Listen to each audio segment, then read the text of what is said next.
દાહોદ જિલ્લા કક્ષાના 77મા પ્રજાસત્તાક પર્વની ઉજવણી વહીવટીતંત્ર દ્વારા કારઠ ક્રિકેટ ગ્રાઉન્ડ ગુરુ ગોવિંદ લીમડી તાલુકામાં ભવ્યથી ભવ્ય રીતે વન વિભાગના મંત્રી અર્જુન મોઢવાડિયાના વરદ હસ્તે ધ્વજવંદન કરી કરવામાં આવી। મળતી માહિતી મુજબ આજરોજ વન વિભાગના મંત્રી અર્જુન મોઢવાડિયાની અધ્યક્ષતામાં ધ્વજવંદન કાર્યક્રમ યોજાયો હતો, જેમાં દાહોદના કલેક્ટર યોગેશ નિરગુડે તેમજ ડીડીઓ લોઢા અને જિલ્લા પોલીસ અધિક્ષક રવિરાજસિંહ જાડેજા, સાંસદ, ધારાસભ્ય વિશેષ ઉપસ્થિત રહ્યા। આ કાર્યક્રમમાં ધ્વજ ફરકાવીને પોલીસ વિભાગ દ્વારા પરેડ કરવામાં આવી હતી।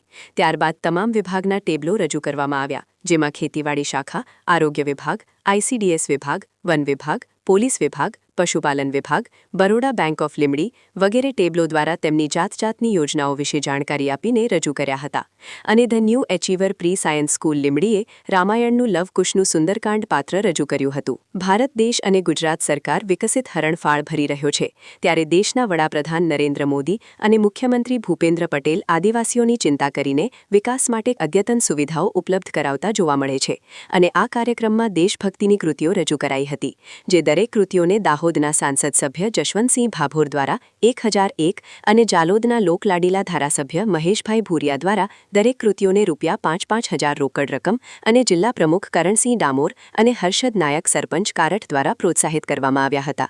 અને આ કાર્યક્રમનું સંચાલન ડોક્ટર ગોસાઈ પશુપાલન નિયામક અને સાથે દયારામ મકવાણાની ટીમ દ્વારા કરવામાં આવ્યું હતું। લીમડી સુભાષ ચોક પર ત્રિરંગો ઝંડો લહેરાવાના બદલે ભગવા રંગને અને કારઠ ગામે કારઠ પ્રાથમિક શાળામાં ભગવા રંગનું ધ્વજવંદન કરવામાં આવ્યું।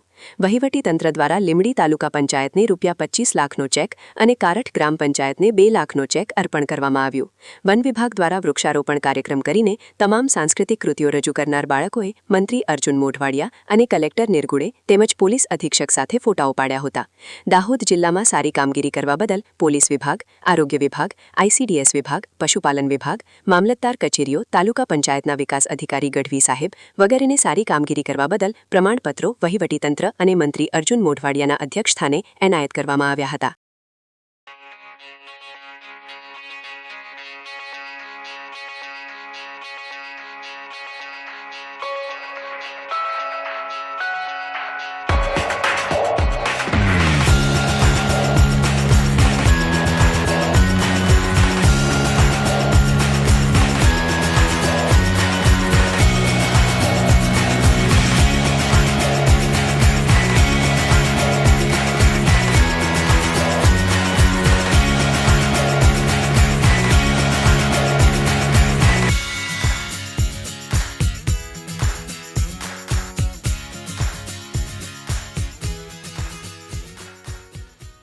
સમાચારની અવનવી અપડેટ જોતા રહો નિખરતા ગુજરાત ન્યૂઝ સાથે। નિખરતા ગુજરાત ન્યૂઝને લાઇક, શેર, સબસ્ક્રાઇબ કરો અને બેલ આઇકન દબાવીને સમાચારની ઝડપી માહિતી મેળવો।